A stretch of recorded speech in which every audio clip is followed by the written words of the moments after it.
ಈಗ ನಿಮಗೆ ಸಂಶಯ ಬರಕ್ಕೆ ಶುರು ಆಯಿತು. ಯಾವಾಗ ಸಾಯ್ತಾನೆ ಯಾರಿಗೆ ಗೊತ್ತ? ನಾವು ಇಷ್ಟ ದಿವಸ ಇರ್ತೇವಂತ ಯಾರು ಹೇಳ್ತಾರೆ? ಯಾವುದೇ ಕ್ಷಣ ನಾ ಸಾಯ್ಬೋದು, ಇದೇ ಕ್ಷಣ ಸಾಯ್ಬೋದು. ಹಿಂಗ ಅನ್ಕೋತ ಕೂತ್ರೆ ಗತಿ ಏನು? ಹೆಂಗಿರ್ಬೇಕು? ನಾ 100 ವರ್ಷ ಬದುಕ್ತೀನಿ ಅಂತ ಅನಿಸ್ತಿರ್ಬೇಕು. ಅದು ವಿಶ್ವಾಸ. ಇದು ಭಾವ ಇಲ್ಲದೆ ಇದ್ರೆ ಜೀವನಕ್ಕೆ ಅರ್ಥ ಏನು ಉಳಿತದ?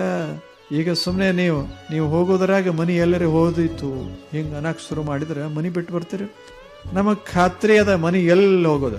ಇದ್ದಲ್ಲೇ ಇರ್ತದ, ಹೊಲ ಇದ್ದಲ್ಲೇ ಇರ್ತದೆ ಅಂತ ನಾವು ಆರಾಮಾಗಿ ಬರ್ತೇವೆ. ಅದರ ಮ್ಯಾಗ ವಿಶ್ವಾಸ ಇಟ್ಟೇವಿ. ಹೇಗ ನಿಸರ್ಗದ ಮ್ಯಾಲ ವಿಶ್ವಾಸ ಇಟ್ಟೇವಿ, ನಮ್ಮ ಮೇಲೂ ನಮಗೊಂದಿಷ್ಟು ವಿಶ್ವಾಸ ಇರಬೇಕು. ನಾನು ಬದುಕ್ತೇನೆ, I live for 100 years, not a day less. 100 ವರ್ಷ ಬದುಕ್ತೀನಿ, ಒಂದು ದಿವಸ ಕಡಿಮೆ ಅಲ್ಲ ಅಂತ ಆತ್ಮವಿಶ್ವಾಸ ಇದ್ರೆ ಎಷ್ಟ ವರ್ಷ ಬದುಕೋಣ, ಅವು ರಸಮಯ ಆಗ್ತಾವ. ನಾನೇನು ನೀಡಲಿ ನಿನಗೆ, ತುಂಬಾ ಬಡವನು, ನೀನೆ ಬಂದು ಕರುಣಿಸು ಸ್ವಾಮಿ ಮಹದೇಶ್ವರ, ನೀನೆ ಬಂದು